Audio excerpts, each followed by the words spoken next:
tiba-tiba orang tua tahu di tengah jalan aku melakukan stand up.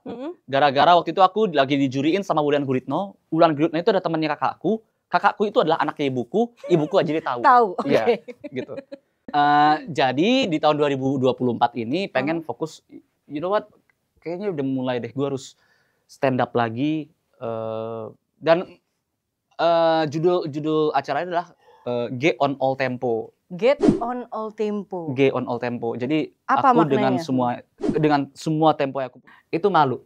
Itu rasa malunya tuh udah di titik di mana aku itu kalau nggak dihentiin sama ada waktu itu kan aku ditemenin sama road manager namanya Dimzi. Iya. Dimzi tuh aduh Dim gue pensiun aja deh Dim, gue nggak bisa nih kayak gini nih.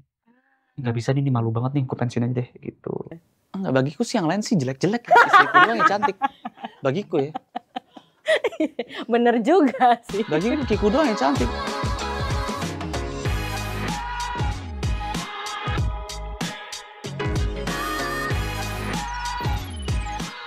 Sahabat-kompas.com, ngorbit kali ini kita kedatangan G Pamungkas. Woo! Hai Kak G, apa kabar? Baik. Aduh, kayaknya sehat walafiat ya. Alhamdulillah. Alhamdulillah. Ya, jadi selamat datang di Ngorbit. Ya. Kak G adalah stand up komedian. Ini kayaknya apa ya, acara Ngorbit emang khusus untuk stand up. Ini kayaknya emang udah pulang kampung juga. Pulang kampung udah ya. Pulang kampung juga kan, pertama kali kan dari Kompas juga. Iya, betul. Iya juga ya. Itu masih ada rak-raknya juga, iya masih ada. Oke, Kak G Pamungkas. Ini sebelum kita ngobrolin apa namanya ya, apa yang akan mau dikerjakan sama Kak G gitu ya tahun ini, mau mengenal lebih dalam seorang G Pamungkas gitu ya. Oke. Kak, ini nama G Pamungkas itu dengar-dengar dulu bukan namanya G ya, dulu namanya katanya Gary apa gimana sih Kak? Betul, dipanggilnya itu Gary. Sebenarnya nama aku itu Genry Vinadi. Genry Vinadi. Nah, alasannya Gen itu adalah kepanjangan dari Genadum yang artinya itu adalah kabisat. Kabisat. Karena yang orang-orang nggak tahu itu aku adalah aku kelahiran tahun 88 tanggal 29 Februari. Oh, 88? Sebenarnya. Oh, sebenarnya. Soalnya di riset. Which is kabisat. Oh. Nah, pada saat itu aku tuh ibuku disuruh milih, kan kalau kabisat kan susah bikin akte kelahiran dan KTP. Nggak boleh ya pakai nama kabisat? Nggak boleh pakai kelahiran kabisat. Oh gitu. Soalnya nggak boleh, kenapa? Kalau misalkan aku tanggal 29 Februari berarti ntar aku nih sekarang hitungannya itu 7 tahun. Oh iya sih. Nah kalau misalkan mau bikin SIM nggak bisa, harus apa gitu-gitu kan. Jadi disuruh pilih tanggal apapun, berapapun, asal 1 tahun ke depan. Nah itu kan kalau dulu waktu tahun 88-an. Kalau misalkan sekarang kan kalau kelahiran tahun kabisat itu tinggal pilih 1 hari setelah atau 1 hari sebelum. Iya, tanggal 1 Maret atau 28 Februari. Nah ibuku entah kenapa milihnya itu adalah 25 Januari 89. Oh gitu. 89 ya. Enggak, bohong. Enggak, alasan Genry Vinadi itu gara-gara ini jadi enggak ada tahun kabisat, enggak. Nah, jadi meyakinkan tapi ya. Iya. Jadi kalau itu saya aktor. Jadi kalau misalkan Genry Vinadi itu sebenarnya nama kepanjangan dari semua nama keluarga digabung-gabungin. Kayak ada mendiang kakakku Gledina. Terus ibuku Novarina, Dodi Supriyadi, Ribel Bimantara, Satya Minandita, Vindira. Jadilah Genry Vinadi. Enggak, itu bohong. Enggak, ya itu benar. Kalau yang itu benar. Oh, ini benar ya. Sorry. Emang jam segini gue lagi suka ngebohong. Iya. Kayak gitu. Nah, tapi habis itu dipanggil kan Gary. Sampai SMA sebenarnya dipanggil Gary. Nah, pas kuliah ternyata nama Gary itu udah banyak. Ada Gary Baldi, Gary apa gitu. Dan aku adalah Gary yang kelima. Gary kelima. Makanya disuruh pilih nama. Gary udah ada, Genry udah ada. Ya udah G aja. G aja. Oh, berarti nama itu udah dari kuliah. Kuliah. Awalnya tuh gay. Iya. Jadi pas ngomong gay aja deh. Hah, gay? Enggak, ya gay ya gitu. Awalnya gay.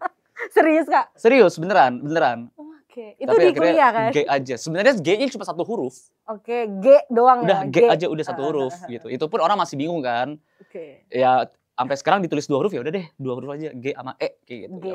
Oke, Kak G ini dikenal berarti pertama kali itu dari Suci 2 ya? Oh enggak. Iya bentar, dari Suci 2. Suci 2. Iya benar. Juara pertama Suci 2. Juara pertama Suci 2, iya. Oke, dari 2000 berapa tuh? 18 ya? 12 ya? Enggak. Sorry. 11 kalau nggak salah, 11 2011. Iya. Kalau nggak salah ya. Tapi sebelum itu Kak, sebelum ke stand up comedy, KG waktu itu berarti masih kuliah atau apa? Kegiatannya apa waktu itu? Sebelum dari stand up comedy itu iya, masih menjalankan kuliah. Salah satu dari beberapa orang yang menjadi juru kunci di angkatan. Oke. Tahu istilah juru kunci kan? Juru kunci senior. Senior, Oke. yang saking seniornya, jadi takut sama junior. Gitu. Kayak, iya kan? Iya benar. Kalau misal kan aku tuh 2006. Kalau waktu itu ketemu 2007 2008 masih yang kayak apa lu gitu-gitu. Nah, pas sudah ketemu angkatan 2010 gitu kan, teman-teman udah pada dikit kan. Jadi siapa nih yang mau bela nih? Iya, gak bisa sok insecure jagoan ya, nih. langsung insecure. Nah, jadi aku sama beberapa temanku itu, ya kalau aku simpel gini, aku emang kebanyakan main, itu satu. Dan yang kedua, skripsiku terlalu susah. Kakak jurusan Hubungan HI internasional. Ya? HI iya. Di Parayangan? Bukan. Oh bukan? Iya benar di Parayangan. Betul kan? Iya. Ini aku riset dulu nih tadi malam nih. HI di Parayangan. ngambil skripsinya itu, jadi kalau misalkan teman-teman skripsinya kan tentang paradigma K-pop atau pengaruh K-pop terhadap pergaulan Bandung kayak gitu kan, harus ada unsur luar ke dalam. Jadi ngambil gitu-gitu aja. Bahkan lu bisa aja nulis skripsi pengaruh film Dora the Explorer terhadap beberapa masyarakat di Subang. Itu bisa aja. Oh, bisa? Itu bisa aja gitu. Tinggal lu cari-cari aja tuh. Orang Subang pada kesasar karena nggak ada monyet dan peta, misalkan kayak gitu, misalkan. Waktu itu skripsi KG apa? Keterbatasan kemampuan TNI Angkatan Laut dalam menjaga teritorial Selat Malaka, studi kasus illegal fishing. Berat ya. Berat. Tujuannya tuh supaya kalau ditanya sama siapapun calon mertua gitu ya, skripsi kamu apa? Ini om gitu. Bukan pengaruh Dora karena Subang, nggak gitu. Iya. Awalnya adalah keterbatasan kemampuan TNI Angkatan Laut dalam menjaga teritorial Selat Malaka. Oh, Malaka. Nah, ini dosen saya pada saat itu tuh, dosen pertama tuh semangat banget nih. Oh, ini belum pernah ada yang bikin di Unpar. Berat banget nih, kayak bagus. Ini bagus ini.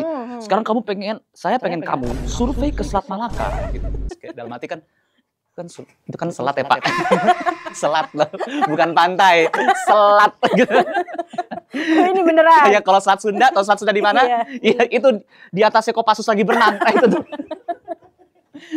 Apaan? Sus, ini Selat Sunda nih gitu. Nah, ini Selat Malaka. Mintalah masa pemutihan. Masa pemutihan 3 bulan, cari dosen baru, makin lama lagi baru deh dapetnya, yaudah deh illegal fishing aja gitu. Oke. Tapi di situ udah mulai stand up apa belum? Di Selat Malaka? Bukan, waktu kuliah. Waktu kuliah itu belum. Jadi kerjaannya itu cuman bangun tidur, nulis skripsi, terus pesen makanan, tidur lagi. Gitu-gitu terus. Kayak gitu. Tiba-tiba nggak minum sama sekali. Jadi baru kan. Nah, jadi kayak gitu-gitu terus. Dehidrasi ya. Nah, teman-teman tuh ngerasa kesian. Teman-teman artinya teman-teman junior ya. Karena kalau teman-teman senior nggak mungkin. Nggak mungkin. Karena yang lain juga begitu juga. Kita sering jangan sampai Regi duluan kayak gitu. Kalau gue juga jangan sampai Regi duluan kayak gitu. Oke. Nah, kasian lah junior sama kasian. Diundang lah terus kayak lu mau nggak ke Bobber Cafe pada saat itu. Ada apa ya situ? Ada stand up comedy. Apa tuh stand up comedy? Udah nonton aja gitu. Oh gitu. Awalnya diajak sama junior berarti. Awalnya diajak sama junior. Takut aku tuh depresi lah atau aku tuh apalah, kesian kayak gak ada kehidupan, bener-bener gak ada kehidupan. Padahal aku enjoy aja gitu. Untuk orang yang suka untuk nulis skripsi terus main game sambil makan, itu udah kayak enjoy banget. Oke. Oh di situ berarti pertama kali nonton stand up comedian dulu waktu itu. Pertama kali nonton stand up comedy itu secara langsung itu iya di Bobber Cafe. Siapa waktu itu Kak? Mongol Stress. Oh. Jadi ada beberapa komika pada saat itu, ada belasan ya. Nah, salah satunya itu adalah dosenku juga di situ ada. Oke. Nggak bohong, nggak ada dosen lah, ngapain dia di situ. Nah, jadi pada lucu-lucu semua, tiba-tiba datanglah Mongol Stress. Oke. Mongol itu membombardir satu kafe dengan gelak tawa. Saking parahnya itu ketika Mongol pulang itu nggak ada yang ketawa lagi. Udah capek. Udah bener-bener capek kayak gitu. Udah gak ada lagi. Ada perempuan yang sampai di atas panggung itu ceritanya bagus apa gitu, tapi nggak ada yang ketawa kayak gitu kan. Iya. Dan aku di situ nontonin temanku stand up juga namanya Yoka. Yoka itu adalah anak terlucu di 2007. Angkatan KG bukan? Angkatanku 2006. Oh, di atas. Iya. Soalnya aku kan nama angkatan bawahku. Angkatanku juga lagi di kos-kosan lagi ngetik skripsi juga. Bener. Gitu. Abis itu nontonin Yoka, ternyata Yokanya itu kurang lucu juga. Oke. Terus apa maksudnya timbul akhirnya mau juga stand up karena itu atau Enggak, dikerjain sama temen. Si anak-anak 2007 itu nulis nama aku di situ. Oh, dipanggil. Akhirnya aku dipanggil. Oke. Dan pada saat itu lucu. Pada saat itu lucu. Semuanya ketawa, kaget. Komunitas Bandung juga pada saat itu kaget karena waktu itu kan ada Tommy Malewa dan Nitya Celia, beberapa orang yang bertugas untuk nyari gitu menjaga komunitas stand up Indo Bandung. Mereka ngelihat kayak wah nih abis Mongol banyak yang gak lucu, pas terakhir malah dia lucu gitu. Nah dari situlah baru diposesifin. Kayak gitu. Tapi waktu pertama kali berarti emang itu pertama kalinya ngelucu di depan banyak orang atau memang sebelumnya udah sering di tongkrongan misalnya ngebanyol atau apa gitu Kak? Enggak sih. Pertama kali ya, bener-bener pertama kali kayak gitu. Aku termasuk orang yang cukup anomali karena aku itu nggak suka di kerumunan banyak orang, presentasi itu nggak suka, tapi jurusanku adalah jurusan yang paling banyak presentasinya. Oke. Terus waktu pertama kali inget nggak? Ngelucu apa kalau waktu itu sampai? Ingat tentang kalau secara verbatim nggak ingat. Tapi tentang ini sih, tentang hubungan aku sama pacar aku pada saat itu, karena waktu itu kan lagi ambang-ambang putus. Oke. Gitu. Iya. Dan pada saat itu aku merasa kayak nih cewek itu kok rese ya gitu. Gitu. Satu spesies nih yang rese nih kayak gitu. Keresahan satu orang, satu spesies kayak gitu kan. Biasa kan kayak gitu. Iya. Oh, keresahan yang dari hubungan gitu ya waktu itu dibikin komedi. Dibikin komedi dari situnya. Abis dari situ berarti pulang, abis dari Bogor kan pulang. Iya, betul pulang. Abis pulang ngerjain skripsi lagi. Enggak main, soalnya capek. Aku salah. Abis itu gimana bisa ikutan Suci 2 waktu itu? Karena ketagihan setelah pertama kali itu atau gimana Kak? Nah, jadi itu kan waktu itu kan ketika pas belajar stand up comedy ternyata tahu ilmu-ilmu bikin orang ketawa, bikin penasaran. Soalnya aku itu lumayan cukup penasaran sama sesuatu yang baru. Kayak gitu. Itu belajarnya sama siapa waktu itu? Belajar apa? Sesuatu yang baru. Belajar stand up. Belajar stand up. Kirain dari mana belajar penasaran sama sesuatu yang baru? Cukup sulit itu pertanyaan itu. Belajar stand up-nya itu sama Isman Suryaman. Oh, Kakak udah ikut komunitasnya berarti? Iya, pada saat itu disuruh ikut setiap hari Kamis ada sharing kayak gitu-gitu. Nah, pada saat itu salah satu televisi di Indonesia, inisial depannya K, belakangnya S. Tengahnya Ompa. Ngapain gue ini? Kompas saya sekalian. Kantornya di atas Kak, ada. Mereka tuh kan bikin stand up comedy Indonesia season 1. Nah pada saat itu tuh aku tuh yang kayak nggak mau ikut. Soalnya kayak ini kenapa sih ada orang ngehibur, niatnya tuh baik, kok dijuriin kayak lu nggak lucu kayak gitu lagi kan. Ih sadis nih kayak gitu, nggak mau ikut. Oke. Terus melihat Kompas bakal ngadain season 2, komunitas pun tuh pengen ikutan beberapa. Nah aku spesifik bilang, Mbak, gue nggak deh Mbak, gue pengen stand up tuh sebagai hiburan aja kayak gitu. Nah entah kenapa Mbak Nita ini tahu, kayaknya dia tahu kayak enggak nih harusnya bisa sih ini anak nih gitu. Ya udah deh lu temenin aja temen-temen lu buat apa namanya buat audisi. Udah pas nemenin sama Mas Radika Jamil bikin fotobox, tiba-tiba aku juga udah sekalian juga lu foto apa kayak gitu, terus isi formulir. Ikut isi juga berarti waktu itu? Ikut isi juga. Tapi emang nggak nyiapin materi, makanya pas waktu stand up itu kan di hadapan Om Indro, kalau mau dicek lagi, aku adalah satu-satunya peserta yang materinya itu semuanya disensor. Karena semua sponsor aku ledek-ledekin. Oh gitu? Ledek-ledekin iklannya nih, ada iklan kopi apa coba. Waktu itu ada iklan kopi yang masih nggak yang kayak kopi, ada 2 sahabatan cowok-cowok gitu lagi panjat tebing, satu cowoknya kayak hampir jatuh, ditolongin sama temannya, pas udah ke atas gitu, terus nyeduh kopi, pas susunya kayak gitu kan, pas susunya dari mana? Gue hampir mati gara-gara lu ajak gue ke tebing kayak gitu. Nah yang kayak gitu ledek-ledekin gitu, ledek-ledekin ternyata masuk. Masuk ya? Masuk. Tapi itu nggak disiapin sama sekali materinya? Materi nggak disiapin. Oke. Bener-bener nggak disiapin materi. Kalau mau dia siapin materi udah pasti clean, kan materi yang buat tayang. Iya sih, gitu. betul. Abis itu masuk dan juara 1, guys, juara 1 kan? Juara 1 dan itu pun juga tidak sesuai dengan perkiraan. Hah, kenapa? Jadi kan gue kan nggak mau masuk. Nggak mau masuk. Aku nggak mau masuk tuh. Tapi mikirnya kayak Ernest tuh bilang, Ge, Kompas itu adalah, lu jangan lihat sebagai acara TV, lu lihat itu adalah sekolah stand up komedi satu-satunya di Indonesia. Yang ngajarin tuh semua komedian, yang ngajarin tuh Radit juga, ilmunya diambil dari Australia langsung. Jadi ya nggak ada lagi. Jadi kayak, yaudah deh mindsetnya tuh bukan jadi juara, tapi bertahan selama mungkin untuk mendapatkan semua pelajaran. Oh, I see. Nah, kalau misalnya udah capek, bakal keluar. Tapi kan aku kan nggak mau kan keluar tiba-tiba gitu aja. Iya. Nah, pagilah beberapa komika nih. Jadi aku berlima, Isman, Topeng, Gilang Baskara, dan Radika Jamil. Kayak yang, Boris, lupa deh siapa waktu, Boris kalau nggak salah, atau bukan deh? Atau Radika ya. Jadi pokoknya berlima sama-sama nih. Finalis. Berlima nih finalis yang, ini kayak kuat-kuat semua nih gitu. Aku bilang ini kalau diantara kita nih ada yang juara, harus beliin sisa 4-nya ini PS3. Gitu. Itu KG yang ngomong? Aku yang ngomong. Deal, salaman gitu. Ya setidaknya kalau aku pulang kan dapet PS3. Gitu. Nah malah jadi aku yang beliin. Serius? Beliin Kak 4-4-nya itu? Iya 4-4 PS3 beliin. Pokoknya uang dari Kompas tidak aku nikmati speser pun. Karena kan aku kan juga awalnya itu masuk kompetisi aja ini kan. Nggak pengen. Bukan nggak pengen. Kayak nyembunyiin dari orang tua. Oh. Gitu. Karena ibuku tuh ada masalah sama komedian. Oh gitu. Kisah cintanya zaman dulu, nggak tahu ya, mungkin dia punya mantan komedian gitu. Serius nih, bercanda. Enggak. Ngapain tiba-tiba? Mami nggak mau kamu jadi komedian. Dulu Mami pernah punya mantan komedian. Disangka mau ngajak nikah tapi bohong gitu. Nggak mungkin. Karena ibu tuh pengennya aku tuh ya udah kamu kuliah dulu, selesain dulu itu kewajiban kamu. Kalau kamu udah beres kuliah, baru oh, jadi lakukan apa yang kamu mau. Gitu. Waktu itu belum selesai Kak kuliahnya? Belum selesai. Oh, okay. Belum selesai. Masih nunggu masa pemutihan. Gitu.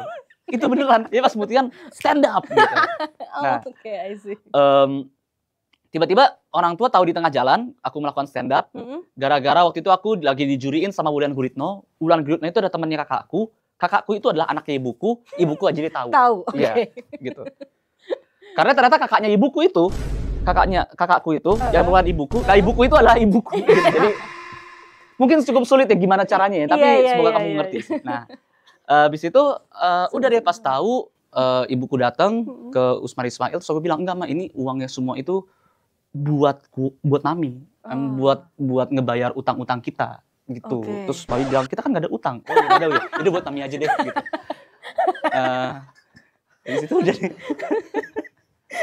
mau sosok drama gitu kan. Ini buat utang kita, Mah. Lunas gitu.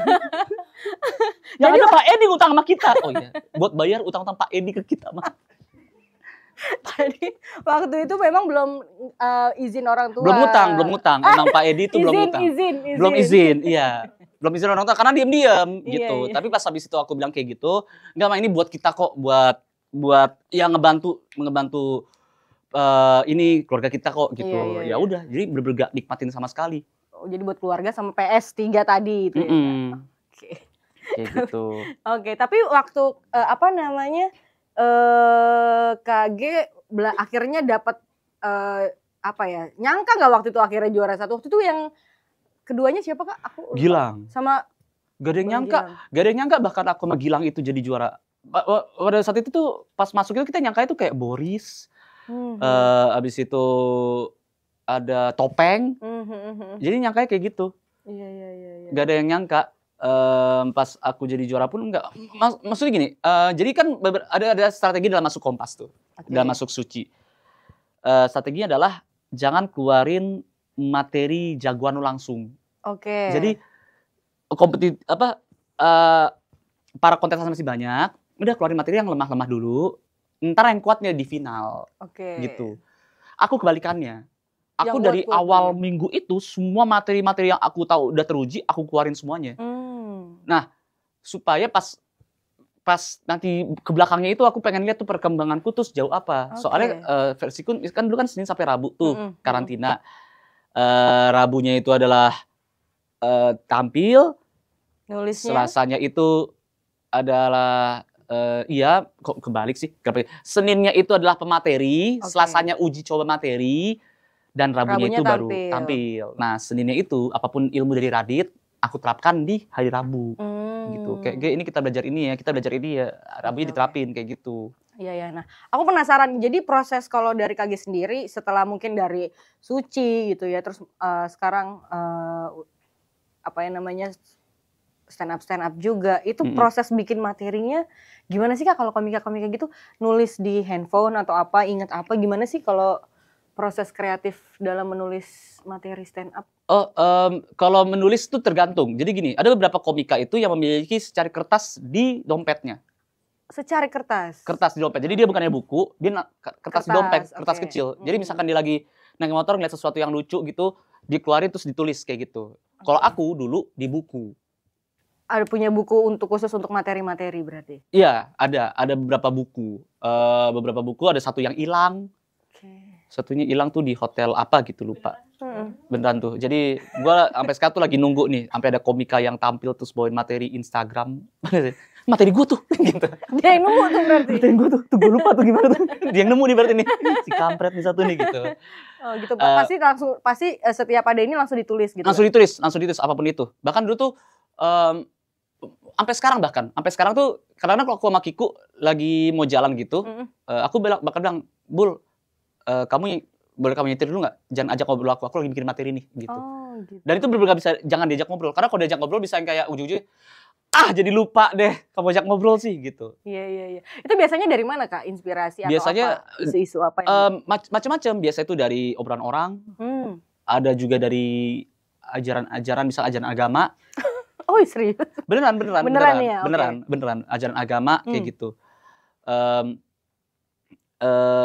Ada lagi jadi keresahan-keresahan agama gitu. Karena aku kan emang suka, aku sekolah dulu sekolah Islam. Oh iya. SMP, SMA sekolah Islam. Kuliahnya sekolah Katolik. Sih gitu. Tapi maksudnya jadi kayak perbenturan kayak gitu-gitu yang membuat aku tuh cukup dekat dengan agama kayak gitu. Jadi kalau misalkan ngelihat perilaku orang-orang kayak gue silaturahmi. Nah itu kan bukannya silaturahim ya. Nah itu dari situ keresahan dari situ bikin kayak gitu-gitu. Gitu. Biasanya apa sih mungkin kalau komika tuh ada ininya nggak sih Kak, misalnya dia khusus ngomongin politik gitu, misalnya kayak Kiki atau Bintang gitu kan. Kalau misalnya ini ada yang ngomongin ini, kalau KG itu lebih kemana? Nah makanya itu anehnya tuh gitu ya. Dulu tuh nggak ada kayak gitu. Jadi dulu itu semua komika tuh ngomongin ya semua gitu aja. Entah kenapa sekarang tuh komika jadi lebih kotak-kotak gitu ya Kak? Iya, lebih fokus ngomongin ini kayak gitu. Maksudnya kalau dulu tuh aku tuh bisa ngomongin relationship, aku bisa ngomongin agama, aku bisa ngomongin politik kayak gitu. Nah sekarang tuh kesannya kayak ada komika yang nggak, gue yang dark aja deh, gitu. Gue pengen yang savage aja deh kayak gitu. Kayak ada pergolakan kayak gitu dan aku nggak tahu itu, aku nggak paham dari kapan. Soalnya aku emang cukup nggak peduli. Jadi udah bodo amat. Aku emang kerjanya tuh kayak di rumah, terus udah deh fokus sama diri sendiri aja. Kayak gitu. Tapi pernah mentok nggak Kak kalau sebagai komika lagi nulis gitu? Nggak ada inspirasi banget. Terus biasanya kalau KG kayak gitu ngapain gitu? Itu namanya tuh lupa lagi. Writer's block. Writer's block ya. Itu pernah. Pernah di titik dimana lagi nulis terus gak lucu lagi nih, kayaknya gak lucu nih. Tapi udah mau open mic ya deh, pas diperformin lucu. Terus orang-orang bilang, itu lucu kok. Gitu. Tapi gue dalam hati ngerasa ini tuh gak lucu. Nah itu writer's block yang komedian itu, yang artinya saking mikirin kelucuan sehingga tuh apa yang kita tulis itu tuh jadi ngerasa nggak lucu. Nah kalau udah ngerasa nggak lucu kayak gitu, kita kan menulis apa berarti? Ya udah writer's block, udah buntu gitu. Itu biasanya ngapain Kakak? Berarti nggak terima job dulu atau apa? Atau pakai materi-materi yang sebelumnya? Kalau kayak gitu, yang paling tepat itu adalah healing yang tapi apa ya? Jadi gini, tergantung. Kayak ada beberapa orang yang kalau misalkan kayak buntu nemu jawaban materi, mereka tuh harus didiemin sendiri. Udah lu diem aja sendiri, lu tinggal di tempat, jangan di rumah. Lu ke pantai atau kemanapun, ke tempat yang atmosfernya itu asing buat lu dan lu sendiri aja udah di situ. Diam aja, ntar dia ngelamun, terus ntar dapet tuh. Gitu. Kayak gitu biasanya. Kalau aku itu tengah-tengah. Aku kadang-kadang misalkan kan karena aku yang ngebedah yang kayak gini-gini kan. Jadi gue cocokan yang mana nih? Ternyata aku di tengah-tengah. Jadi aku kadang-kadang butuh tempat yang sepi. Tapi terkadang juga aku butuh sesuatu misalkan kayak lagi main game terus ngobrol sama orang nggak tatapan muka. Kayak gitu. Gitu. Butuh jadi, kayak gitu juga kayak Discord atau apa kayak gitu-gitu atau lagi main perang-perangan kayak gitu. Nah, itu butuh juga kayak gitu. Jadi emang bingung sih kayak ada kalau aku ada sweet spot antara menyendiri dan bareng, masih bersosialisasi kayak gitu. Macem-macem sih. Ada orang yang dapetnya itu writer's block dari berak, ada juga. Beneran. Iya, lagi sendiri kan di kamar mandi gitu. Bener, iya, karena kamar mandi itu adalah bener-bener kita dengan alam doang itu. Betul. Dan diri kita sendiri. Bener. Sekarang aku pengen nanya. Selama 35 tahun nggak pernah lihat ini, tapi berapa kali kamu pernah lihat film horor di mana setannya itu keluar lagi terus kayak gitu. Nggak pernah, karena setan pun ngerti. Oh, lagi gitu. Lagi quality time. Dan ini ada acara-acara suami yang tahu banget nih zaman sekarang kan kalau Gojek online, makanan online gitu. Ya satu-satu yang nggak bisa ngambil makanan online adalah ketika di toilet. Udah. Betul juga. Udah tahu gitu kayak, yang ntar Gojek 5 menit lagi nyampe ya. Oke. 4 menit kemudian langsung toilet. Aku lagi berak yang. Gitu. Udah. Nggak bisa diganggu. Oke, dari stand up comedy sekarang kita mau beralih ke berak. Enggak dong. Oh, enggak, kirain. Soalnya dari stand up comedy soalnya gitu, kirain segue-nya gitu kan. Sebagai host aku tuh pengen belajar juga jadi host. Belajar bridging yang tepat gitu. Ke film. Kan KG maksudnya itu bisa masuk juga loh dari berak ke film itu tadi kan. Iya. Ngomong berak ya. Kesel gak sih kalau kita kebelet berak pas lagi nonton film? Film KG apa aja nih? Juga, gitu. Ya. Kita kayak apa film yang paling sering orang berak pas KG gitu. Oke, ceritain dong Kak peralihan dari stand up, abis itu sekarang apa ya, banyak banget terlibat dalam penggarapan film. Jadi tuh awalnya itu tuh aku dapet tawaran film Luntang Lantung namanya. Oke, itu film pertama? Bukannya komik ya? Enggak, komik itu sebenarnya film khusus komedian-komedian ya? Film kedua, iya. Itu film kedua? Itu film kedua. Nah, pas film itu datang, aku tuh nggak mau. Oke. Aku nggak mau karena aku tuh lagi berak pertama. Kedua. Masa lagi berak suruh main film? Aku tuh lagi fokus stand up, jadi nggak mau. Aku cuma lumayan kacamata kuda kan. Lumayan kayak misalkan, ya gitu. Aku bilang sama Ernest, Nas, kalau ibarat buffet ini makanan stand up komedi gue tuh masih penuh. Jadi gue nggak mau ada piring satu lagi, gitu. Nah Ernest bilangnya, gimana kalau lu lihatnya kalau misalkan lu main film ini sebagai pelengkap dari ilmu stand up lu jadi belajar menulis, lu belajar ber-act di atas panggung, lu belajar emosi. Jadi bukannya piring yang baru, tapi ini piring tuh kuah untuk melengkapi ini lu kayak gitu. Waktu itu berarti udah Ernest tuh bilang kayak gitu. Udah namanya Meremelek Manajemen. Oh, Meremelek. Gara-gara waktu itu kan bertiga, aku, Ernest sama Dipa. Ernest bikin tuh namanya Meremelek, dan dibikin juga Meremelek Manajemen. Karena RC merem, aku yang melek, dan Dipa ngurus manajemen pada saat itu. Kalau sekarang kan udah banyak, jadi hahaha corp gitu. Iya. Soalnya selalu kaget member-member ya kayak Ernest datang, ini orang baru, hah gitu. Hah, baik banget nih gitu. Gitu ya. Oke, balik ke film. Iya, balik ke film. Iya. Nah, abis itu ya udah deh, boleh deh, ikutlah Luntang Lantung. Luntang Lantung nggak ada reading, nggak ada apa-apa, langsung terbang ke Medan. Langsung tuh di Medan. Aku peranku apa? Bentar ya, bentar dikasih skripnya. Di mana? Di Medan. Oh, di Medan kita reading, nggak, di Medan kita syuting. Hah? Gitu. Kakak jadi apa? Pokoknya aku jadi antagonis deh. Jadi antagonis yang ngomongnya tuh Medan Katro. Jadi orang Medan. Yang kalau orang Medan tuh nonton, nggak gitulah. Emang kita ngomong kayak gitu ya. Aku nggak tahu sama sekali kan logat-logat Medan kan. Ya tahu, logat Medan tahu maksudnya.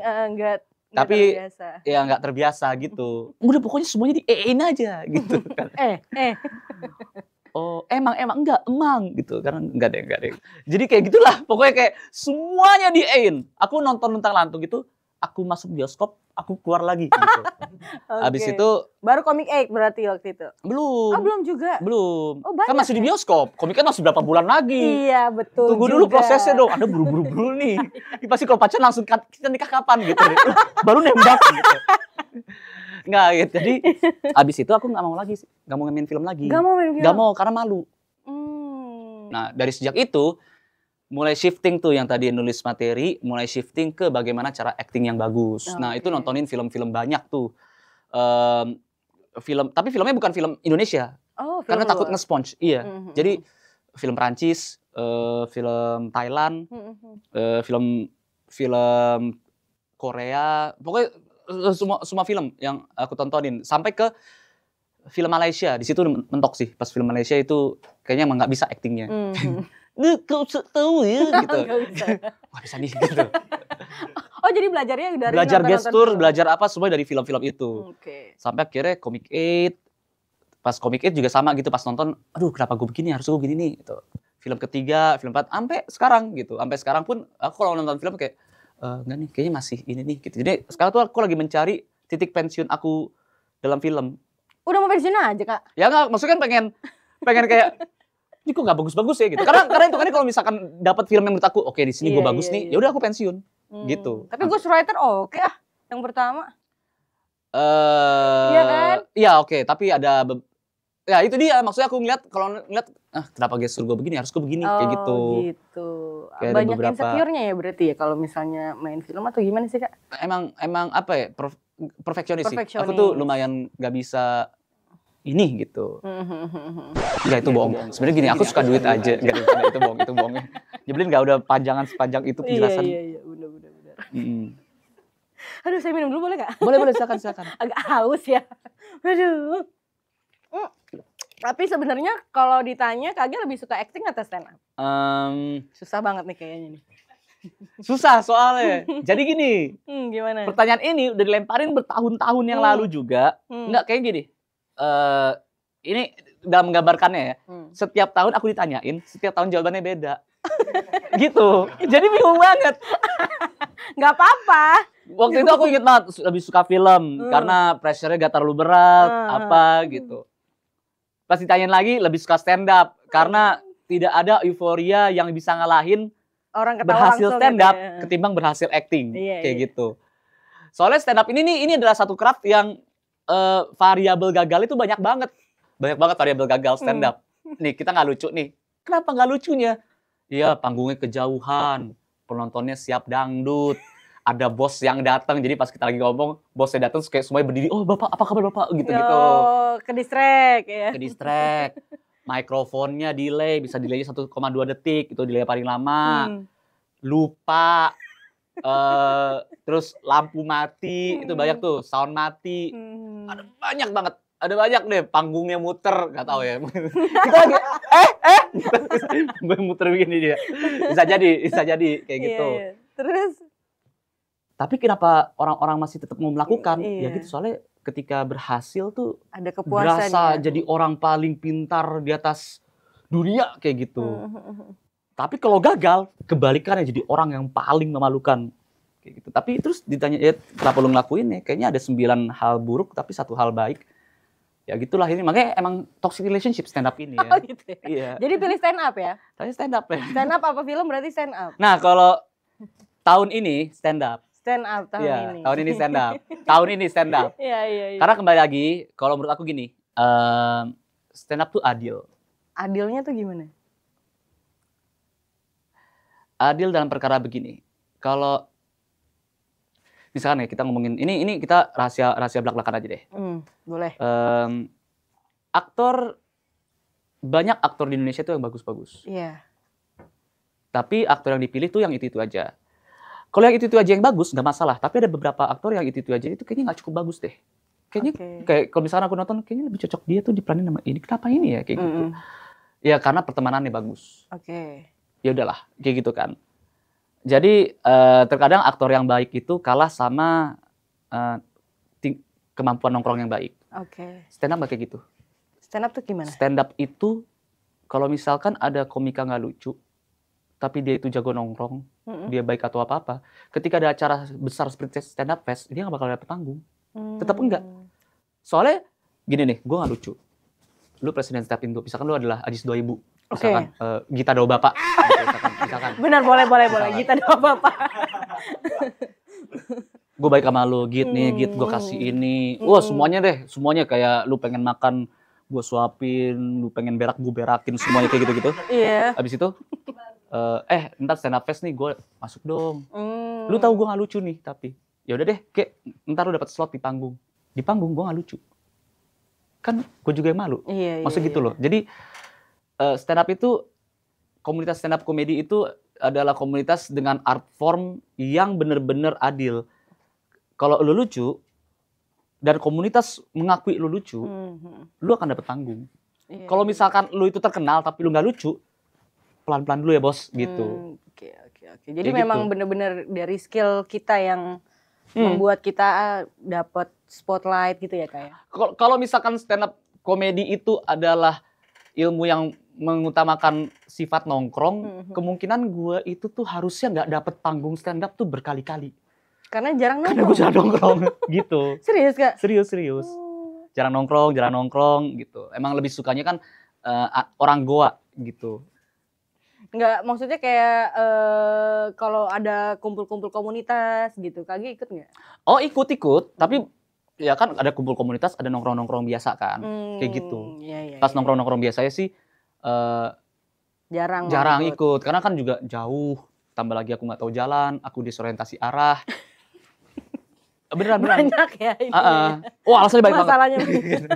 Okay. Bukan masalahnya, alasannya banyak. Aduh tapi gue, kelingking gue sakit. Nggak bisa nyetir pakai kelingking kan. Gitu. Oke. Nah, di tahun ini apa nih yang memiliki seorang Ge Pamungkas? Katanya mau ada show ya Kak? Mungkin diceritain dong. Iya, jadi di tahun ini gara-gara udah kelar stand up fest. Tahun lalu ya? Iya, 2023 tahun lalu dan teringat lagi sama cara aku stand up. Kayaknya emang aku memutuskan kayaknya bakal bikin bakal bikin spesial di tahun 2024. Spesial. Ini yang pertama atau sudah keberapa kali? Sebenarnya ini spesial yang kedua. Sebenarnya yang kedua? Well, enggak. Sebenarnya yang pertama. Oke, pertama. Karena yang pertamanya itu adalah tour. Nggak pakai spesial. Oh iya. Gitu. Jadi udah tour duluan? Enggak. Jadi 11 tahun yang lalu, 11 tahun yang lalu itu, tahun 2013 aku tuh ada tour namanya 3GP. Oke. 3 sisi Ge Pamungkas. Nah, itu ke 14 kota. Dan itu tuh, tapi bukan spesial, karena itu tour. Kalau spesial itu kan benar-benar yang di tempat megah, yang spesial banget lah gitu. Oke. Nah, sebenarnya aku di 2015 atau 2014 kalau nggak salah, itu aku ada lagi pengen spesial juga. Pengen satu hari 2 show dengan 2 materi yang berbeda, gitu. Namanya itu Surga Duniawi. Surga Duniawi.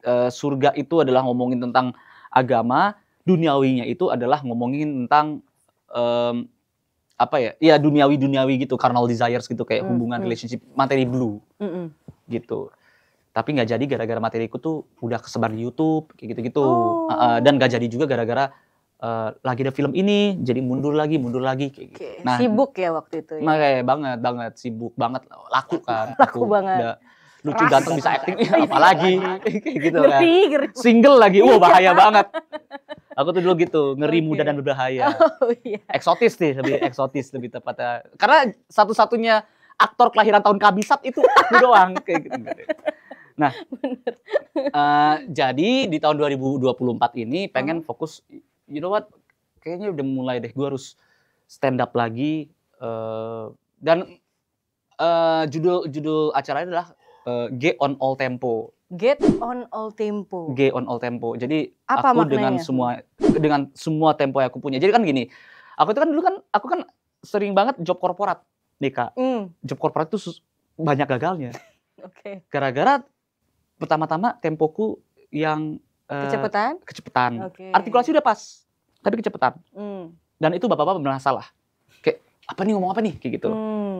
Aku lamain, akunya yang banyak gerak, dan itu seringkali membunuhku di atas panggung. Kalau di korporat, makanya aku nggak banyak act out lagi, aku banyak verbal kayak gitu. Nah, pas kemarin tampil di stand up fest itu mungkin untuk berapa tahun sekian lamanya tuh pertama kali aku tuh akhirnya terakhir kali aku itu tampil di depan penonton yang emang siap untuk stand up kayak gitu. Jadi Oh iya, ini nih balik lagi ke habitat nih. Ya udah deh, ini aku akan menghibur dengan tempoku yang sesungguhnya, dengan semua yang aku punya, kayak gitu. Emang pengen bersenang-senang aja. Aku bukan tipe orang kayak, iya stand up komedi gue itu artinya tuh hutang galung gitu. Karena banyak banget orang-orang yang beli kalung terus mereka hutang kayak gitu. Enggak ada kayak gitu. Ini cuman aku tuh pengen bersenang-senang bersama apa namanya, bersama penonton-penonton. Kayak gitu. Oke, ini persiapannya apa aja berarti? Ini dari awal tahun berarti udah dipersiapkan atau memang dari setelah stand up fest kemarin, Kak? Setelah stand up fest. Oh, langsung kepikiran mau bikin spesial. Konsepnya seperti apa? Namanya juga dari Kiku. Juga jadi kayak aku sama Kiku ngobrol apa ya boleh gini-gini ya kayak gitu. Terus apa namanya? Ya pokoknya semua dipersiapin itu dari November ya? November tahun lalu. Iya. Oke, nah nanti kira-kira bakal apa aja Kak yang dibahas? Mungkin bisa di-spill di spesialnya Ge Pamungkas gitu. Basically sih tentang hidupanku aja sih, tentang hidupanku, tentang keresahanku selama ada beberapa tahun ini. Ada satu kejadian yang bikin aku kesel banget gitu. Kayak ini kok satu dunia diem aja ya, ini ada kejadian loh. Satu Indonesia tuh kayak diem aja gitu, oh ya udah kayak gitu. Padahal ini kejadian gede kayak gitu. Keresahan-keresahannya Ge Pamungkas ya berarti ya. Keresahan aku yang juga orang-orang tuh harusnya juga resah. Karena ini kejadiannya cukup gede pada saat itu tuh, tahun 2021. Kalau nggak salah, iya. Ada di berita kok, berita nasional juga. Kapan dan di mana? Di Indonesia berita nasionalnya. Bukan ininya dong, spesial show-nya dong. Oh, spesial show-nya itu bakal kenapa? Iya, soalnya tadi ini nanya. Iya, bener. Iya. Kan short attention span gitu. Show-nya di mana dan kapan kalau misalnya mau ikut? Show-nya itu akan diselenggarakan di Balai Sarbini. Tanggal 20 Juli 2024. 20 Juli. Dan 20 Juli itu adalah tanggal yang spesial karena itu adalah satu-satunya tanggal di mana itu ada 20 dan Juli. Ya. Di Mei nggak ada. Nggak ada. Cari di manapun, di bulan manapun. Cuma satu-satunya 20 Juli itu doang. Kirain aku capek banget nyari. Kirain aku mau jawab tanggal 20, ya Balai Sarbini lagi kosong di situ enggak ya? Oh, lagi kosong. Lagi kosong. Iya. Makanya tuh. Okay. Dan 20 Juli tahun lalu tuh, which is itu 20 Juli satu-satunya di 2023 ya. Iya, betul. Balai Sarbini nggak kosong. Iya. Gitu. Makanya ini adalah satu-satunya dalam sepanjang sejarah manusia di mana 20 Juli 2024 itu Balai Sarbini kosong, satu-satunya. Di tahun benar di tahun lalu 20 Juli 2023 itu nggak ada 20 Juli 2024, nggak ada. Hebat kan? Jadi makanya ini spesial banget sekali. Untuk tiketnya itu bakal nanti. Kapan? Tiketnya bisa dibeli kapan? Di satu-satunya tanggal di tahun 2024 yaitu 25 Mei. 25 Nggak ada 25 Mei di Januari itu nggak ada. Iya. Anda pernah kepikiran gitu nggak? Enggak, saya tuh smart. Iya lagi, mind blowing ya, jokes Anda. Inspirasi Indonesia saya tuh. Baru bisa dibeli tanggal 25 Mei di mana, Kak? Bisa dibelinya diceknya di HHH Corp, Instagram HHH Corp, atau di Ge Pamungkas juga. Senggol aja nggak apa-apa. Senggol aja. Tapi aku mau nanya Kak, untuk seorang Ge Pamungkas ya, special show ini atau sebagai komedian lah gitu atau sebagai komika, special show ini apa menunjukkan bahwa memang setiap komika harus punya special show atau enggak sih Kak? Atau jadi pembuktian atau gimana sih? Buat Kak Ge gimana?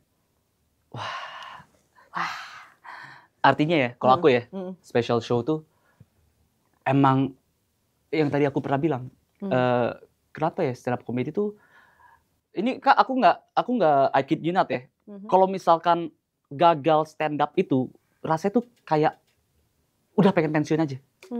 Separah itu langsung kepercayaan diri langsung turun, langsung apa gitu. Itu stand up itu kayak gitu. Tapi kalau berhasil, euforianya, kesenangannya itu nggak ada yang bisa ngalahin, bahkan tidak dalam film. Kalau aku, kayak misalkan, film lu bagus atau apa bagus atau mencapai segini, iya itu senang. Tapi kalau ngomongin kayak wah gila tadi malam gue perform itu parah banget nih. Pecah banget gitu. Pecah banget, terus kayak seneng sampai nggak bisa tidur. Nah itu cuma di stand up. Makanya itulah arti special show buat aku gitu. Aku nggak tahu kalau komika lain mungkin beberapa juga merasakan hal yang sama, yaitu karena kan kebanyakan komika itu adalah orang-orang yang cukup pendiam. Jadi cukup diam, cukup nggak. Mungkin ada beberapa juga yang mereka tuh nggak punya teman, terus dengar ada stand up komedi, terus dengar ada komunitasnya dan dengar gimana cara-cara menjadi orang yang menyenangkan. Jadi deh gue masuk aja deh barangkali. Karena banyak banget Mbak yang kayak gitu. Kayak ada debt collector masuk jadi stand up komedian. Ada juga orang kantoran yang dia masuk komunitas stand up komedi pada suatu waktu aku di Bandung dan dia itu nggak mau menjadi stand up komedian. Dia cuma pengen presentasi biar bosnya itu tuh nggak ngatain dia lagi. Kayak gitu. Gimana cara presentasi yang menyenangkan kayak gitu. Banyak yang terselamatkan ya. Banyak yang kayak gitu. Jadi banyak juga mungkin banyak stand up comedian yang ngerasa dianya itu adalah orang yang cukup penyendiri, cukup apa, dan satu-satunya cara dia komunikasi dengan orang lain adalah di atas panggung kayak gitu. Kalau KG tipe yang mana berarti? Enggak, aku tuh emang karena aku kan model aja. Oh iya. Aku tuh pede banget, aku tuh super duper ekstrovert gitu loh. Ekstrovert banget ya. Pokoknya kemolekan tubuh dan paras tampan aja ya paras modelnya. Tampan, betul. Aku tuh tahu nggak? Aku tuh kalau misalkan lagi tidur ya, aku tuh mimpi sendiri. Mimpi sendiri? Iya. Maksudnya? Karena aku tuh pengen banget ditinggal sendirian aja. Aku tuh selalu rame. Banyak ya. Banyak energi banget. Sosial. Iya. Kalau sekarang tuh aku tidur tuh udah nggak pernah mimpi lagi kalau sekarang udah. Soalnya semuanya udah kejadian. Jadi luar biasa. Gimana ya? Oke, tapi ini nanti berapa jam nggak special show-nya? Mimpinya. Oh bukan, special show. Special show. Oh special show mungkin 1 jam sih. 1 jam ya? 1 jam. Tapi bebas, maksudnya kalau nggak pakai nggak apa-apa. Tapi gue maksimal 1 jam per orang. Soalnya kalau satu orang pakai 2 jam ribet banget. 2 jam ngapain? Waktunya. Ya gue nggak mau. Oh waktunya. Gue kira kalau misalkan mau nonton special show gue boleh berapa jam gitu. Iya, gue bilang ya satu orang punya 2 tangan ya 1 jam aja gitu. Gak usah tangan kanan Jakarta, tangan kiri Hong Kong gitu kan nggak perlu. Bisnismen lu gitu kan. Nggak taunya emang tukang jam. Taunya ya, tukang jam juga satu ini. Iya, durasinya berapa lama special show-nya? Durasi. Enak, sambal durasi dan paling 1 jam. 1 jam durasi totalnya itu paling 1 jam aja. Oke. 1 jam aja. Ya semoga 1 jam ya. Soalnya aku itu menghindari tur aku yang dulu. Aku tuh dulu 1 jam, ternyata 2,5 jam gitu. Serius. Jadi kayak ya udah deh pengen dibatasin 1 jam. Udah. Iya. Akan ada maksudnya mungkin yang spesial atau ada yang bisa dibocorin nggak dari show? Bakal ada show.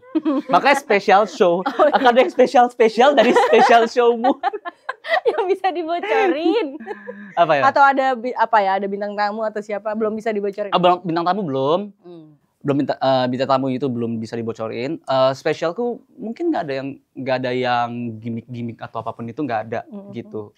Aku suka yang simple. Jadi paling ya beberapa kembang api emang kembang aki. Jadi kembang api didatangi oleh para kakek-kakek yang happy. Ada kembang aki. Anda pasti mengira aki-aki kan? Iya. Enggak, ini kakek-kakek. Saya sampai bingung mau nanya apa lagi. Enggak. Kak mau nanya, dari sekian panjang perjalanan karirnya KG, aku mau nanya, ada nggak momen mungkin tersulit atau paling susah banget gitu, terendah atau mungkin gitu? Pernah nggak ngalamin itu? Pernah. Saat apa? Mungkin yang paling aku ingat itu adalah waktu aku lagi ada show korporat. Itu di wilayah Duri. Duri itu di Riau ya kalau nggak salah. Oke. Itu ada job dari satu perusahaan minyak. Aku disuruh stand up di situ di stadion. Di tengah-tengah lapangan bolanya. Wow. Ditonton oleh 2.000 orang, tapi 2.000 orang. Jadi waktu itu kan lagi ada Duri Festival namanya. Nah, Duri Festival itu jadi mereka tuh semua pakai kostum. Kostum daerah situ? Kostum macam-macam. Kostum kayak cosplay gitulah. Tapi bukan cosplay yang, maksudnya ini kan ini adalah komplek perminyakan. Jadi itu bukan cosplay yang kita pikir yang kayak kartun-kartun gitu, bukan. Iya. Bukan itu Mas, jadi nggak usah happy. Tadi happy, duri, pindah gitu, enggak. Ibu-ibu dan bapak-bapak sama-sama pakai kostum caterpillar, pakai apa sih caterpillar? Apa sih? Ya ulet, pakai ulet gitu-gitu, kostum ulet, kostum apa gitu. Nah, ketika mereka pakai kostum, aku tuh stand up gitu. Dan lagi pakai kostum. Mereka lagi pakai kostum, jadi gak ada yang nontonin sama sekali. Pakai kostum, aku stand up. Aku di tengah lapangan, mereka di tribun. Terus panitia bilang, enggak Mas, nanti ada kamera Mas. Oh iya, tapi kameranya si kampret, kameranya jauh nih dan nggak nge-zoom. Jadi kameranya ini bukan zoom. Kamera ini adalah POV penonton tribun. Dan kameranya ini ditaruh bukan di bawah, di paling belakang tribun. Nggak kelihatan. Ya buat apa lu taruh kamera di situ? Lu suruh aja penonton. Apa kayak gitu. Kayak mendingan gak usah kamera mahal-mahal. Nih lu kirim nih panitia sini pakai handphone, terus live Instagram, lu tonton semuanya, mendingan kayak gitu kan. Iya. Jadi dan kamera dan mikrofon delay 1,2 detik, which is yang paling lamanya itu. Jadi pas gua ngomong, nggak ada yang merhatiin. Gua ngomong kayak gitu. Audio kayak gitu dan gak ada yang merhatiin. Pas gak ada yang merhatiin, gua malu banget. Terus gua turun panggung, gua bilang ke panitia, maaf ya tadi aku gagal. Gak apa-apa Mas, kita juga lagi eksperimen. Karena tahun lalu kita ngundang slang, penonton juga pulang. Jadi kita lagi bingung milih apa. Bentar. Lu ngundang slang, penonton pulang, dan lu ngundang gua. Gila lo. Kalau kakak buka baju, penonton pulang, kedinginan kan dia. Apa kabar slankers? Wah, pulang. Pakai lagi. Bagi gua gitu. Itulah menurut KG titik. Iya, paling malu. Soalnya habis itu yang resenya itu adalah rundown-nya, jadi setelah stand up, habis itu diakhiri dengan makan malam berserta dengan para petinggi dan para pengisi acara. Nah ini ada pengisi acara yang nyanyi, terus gue ada satu pelawak gitu yang gagal sambil makan. Itu malu. Itu rasa malunya tuh udah di titik dimana aku itu kalau nggak diintin sama ada waktu itu kan aku ditemenin sama road manager namanya Dimzi. Dimzi tuh aduh Dim, gue pensiun aja deh Dim, gue nggak bisa nih kayak gini nih. Nggak bisa nih, malu banget nih, gue pensiun aja deh gitu. Kejadian itu cukup membuat apa, jadi trauma atau gimana Kak jadinya? Insecure gitu ya? Jadi nggak mau stand up dulu atau gimana? Sampai sekarang tuh jadi ngehantuin kayak kalau stand up itu bener-bener latihannya itu tuh 6 jam straight itu 6 jam straight. Jadi misalkan aku ada stand up, nah tarik mundur 6 jam itu aku pasti lagi latihan. Gitu. Latihan gladiresekin lagi kayak gitu-gitu. Saking takutnya nggak lucu gitu ya kayak. Dan jadi mikir kayak nah kayak gitu. Sampai sekarang dan masih struggle karena itu adalah pemikiran yang buruk gitu. Mendingan pemikiran yang baiknya itu adalah ya kalau aku jadi sekarang gini, kalau misalkan sekarang ya yang kalau emang gua nggak lucu itu tapi seizin Tuhan, seizin Allah, ya emang ada apa namanya, ada artinya kenapa gue ditaruh nggak lucu pada saat itu kayak gitu. Iya. Jadi bisa apa ya, punya point of view lain ya. Iya. Jadi udah serahkan kepada ya tawakal. Udah tawakal. Kayak gitu. Oke. Tahu kan tawakal artinya? Iya, tahu kan Islam itu. Allah tahu. Saya kira saya nggak tahu Anda. Saya kira Anda ateis atau apa gitu, saya nggak tahu. Iya. Oke. Iya, saya Batak. Batak.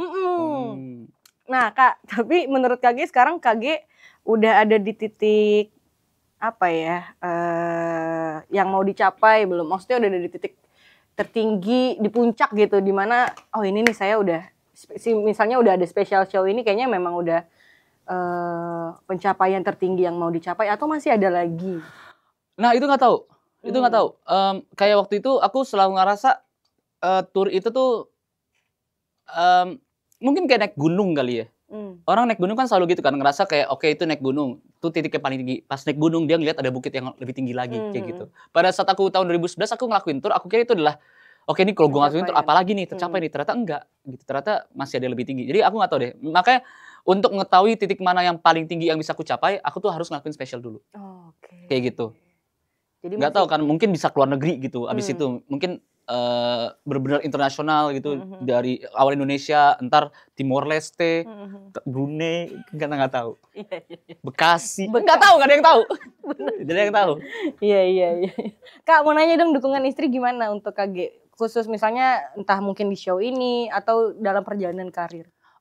Ngedukung. Malahan aku tuh nggak bakal bisa ngelakuin manuver apapun tanpa consult sama Kiku. Soalnya Kiku itu kadang-kadang bisa ngasih masukan tuh yang out of the box, yang brilian. Kiku itu terlibat langsung juga dalam proses pembuatan GOAT ini. Oh ya? Dia terlibat dalam merchandising-nya, dia terlibat dalam kayak, ya kan, menurut aku tuh kamu begini, menurut aku kamu begitu, pemilihan tempat juga. Jadi aku benar-benar udah proses kreatif, biarin Kiku dan beberapa manajer yang mengurus soal GOAT ini diselenggarakan di mana, jam berapa, dan kapan. Gitu. Kalau materi berarti memang khusus dari udah aku KG aja ya, tapi banyak persiapannya banyak dibantu sama Kak Kiku. Iya.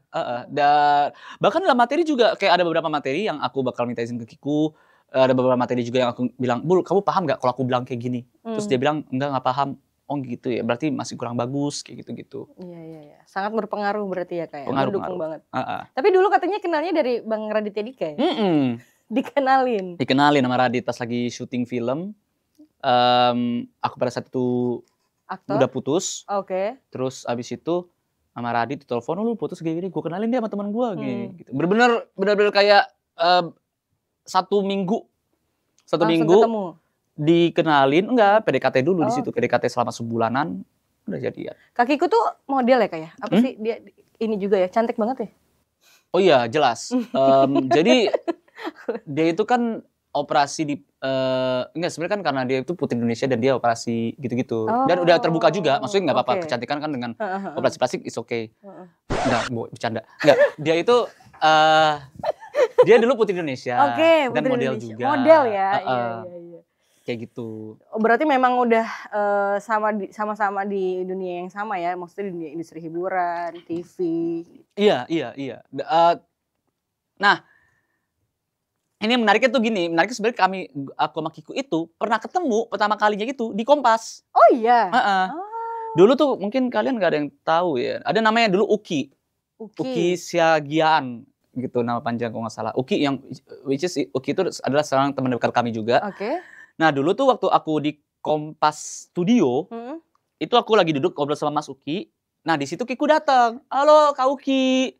Terus kayak salaman kayak oh ya gitu. Dan gak inget gitu. Makanya aku gak, I have no recollection or whatsoever gitu. Kalau misalnya aku pernah ketemu Kiku pada saat itu, Kiku juga gak inget, tapi inget Uki. Karena tuh pernah ketemuan, tahu gak sih? Gitu. Jadi sebenarnya udah ketemu sebelum. Udah takdir. Siap. Gitu. Tapi aku ada pertanyaan Kak. Kenapa istri stand up comedian cantik-cantik? Misteri gak sih? Gak ngerti. Gak ngerti ya? Enggak, bagiku sih yang lain sih jelek-jelek. Istriku doang yang cantik. Bagiku ya. Bener juga sih. Bagiku Kiku doang yang cantik. Iya. Anissa Aziza jelek. Semuanya jelek. Istri kata cantik. Kiku. Nomor 1 itu Kiku. Iya. Tapi aku tadi apa namanya? Mungkin kenapa cantik-cantik gara-gara ya gitu kan. Kayak apa ya?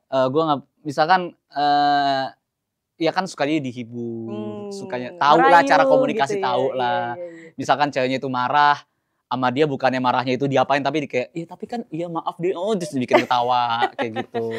Jadi apa ya, punya skill untuk menaklukkan hati wanita punya cantik lewat gitu ya? Mulut gitu.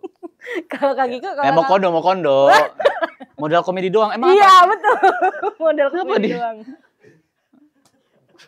Aku tadi mau nanya kalau Kak Kiku lagi bete. Handoko. Hanya doyan komedi gitu. Kak, kalau misalnya Kak Kiku ngambek biasanya apa di stand up? Nah, itu baru dikasih enggak ada bercanda aja.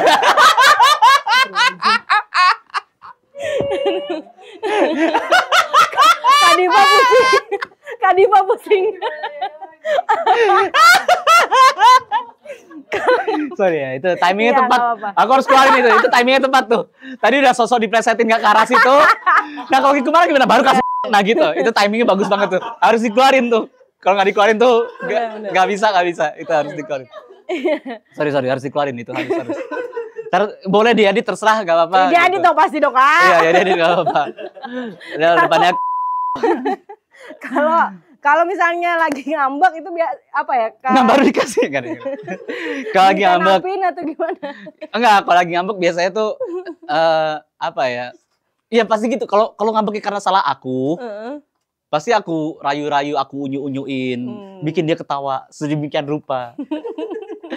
Kayak ngeluarin istilah-istilah yang lagi in banget tapi salah gitu.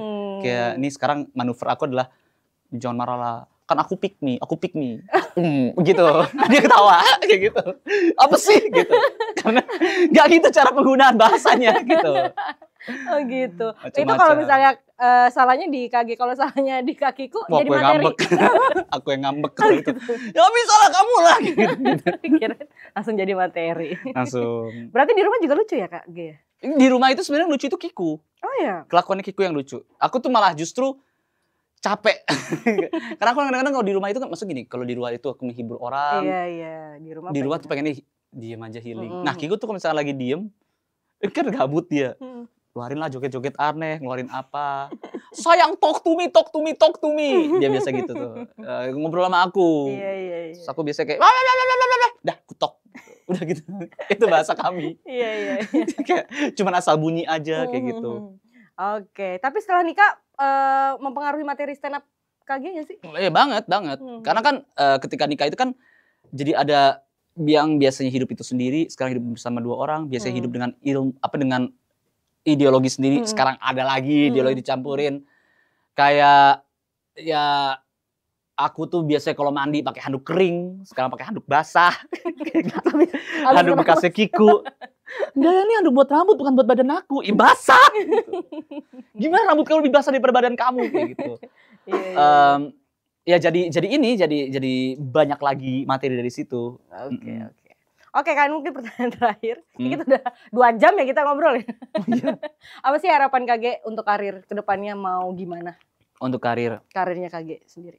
Kalau aku sih semoga, kalau aku simpel sih semoga akunya itu bisa tenang. Aku gitu aja. Jadi karirku itu aku nggak minta karirku setinggi-tingginya atau kayak gimana gitu. Aku cuma bisa bikin karirku itu bikin kehidupan aku sama Kiku tenang. Jadi bikin materi yang nggak ofensif, misalkan seperti itu. Iya. Atau memiliki masukan yang Dirjen Pajak nggak ngelihat gitu. Atau tidak terlalu banyak tampil di televisi sehingga BNN notice-nya kayaknya ini orangnya gitu. BNN kan nonton TV terus kan dia. Ini orang kenapa ya? Kok? Soalnya tingkah laku saya ini kan kesannya kayak, wah ini aktif banget gitu ya. Gitu. Emang segini Pak ngobrolnya gitu. Nah kalau untuk special show-nya sendiri ada harapan nggak sih Kak? Ada BNN. Oh bukan, special show. Oke. Harapan untuk special show-nya. Berapa tiket Kak yang dijual? 1.000 berapa Div? 1.200. 14,5. Kalau ada yang mau bawa anak kecil nggak apa-apa. Saya nggak rekomen sih. Itu apa harapan KG untuk special show nanti? Mungkin apa ya penonton jadi gimana? Dapat apa? Gitu. Oh semoga penonton itu udah pulang dan ngomongin kayak tapi kok bisa dia ngomong kayak gitu ya gitu. Aku tuh pengen gitu. Jadi aku pengen materi aku tuh bukannya orang pas pulang ngomongin iya tapi menurut gue sih itu parah sih, nggak gitu, tapi itu parah sih, kocak banget sih gitu. Jadi bukan yang membuat didiskusin tapi negatif, tapi jadi hal yang enak diomongin kayak gitu. Dan terhibur ya pasti. Dan terhibur. Jadi orang benar-benar datang bawa masalah kehidupan, nah pulang-pulangnya itu membuat tawa. Udah sesimpel itu aja. Oke, siap. Jadi boleh langsung tanggal 25 Mei. Oh enggak, bukan boleh langsung. Jadi 25-nya dijual dulu tiketnya, jangan langsung datang. Iya. Ntar datangnya 20 Juli, enggak nyimak ya. Padahal satu-satunya tanggal di 20 Juli cuma 20 Juli doang loh. Enggak ada 20 Juli. Iya, maksud aku langsung tanggal 25 Mei beli tiketnya. Iya dong? Oh iya, itu iya. Jadi tanggal 25 Mei itu bakal dirilis tiketnya dan harganya. Gitu. Siap. Ada berapa jenis Kak ininya? Tiketnya? Iya, tiketnya. Untuk sementara menyusul. Menyusul. Tiketnya tuh nanti informasi menyusul. Oke. Siap. Pokoknya sukses buat KG. Terima kasih udah ngobrol-ngobrol. Sukses juga buat show-nya. Nanti mungkin aku bisa ikut mampir kali ya, mau lihat seberapa lucu KG di sana. Boleh gak Kak? Boleh. Nanti dikasih kok. Oke. Kasih aku ya. Butuh berapa? Nggak, nanti akan kami kasih, sekaligus kami kasih juga harganya berapa. Nah iya, betul. Nggak, nanti dikasih. Pokoknya kasih link beli tiket. Pokoknya semoga sold out ya Kak ya. Iya. Banyak yang nonton, amin. Sukses terus buat KG. Oke, terima kasih sahabat Kompas yang udah nonton Ngorbit. Sampai ketemu lagi, dadah.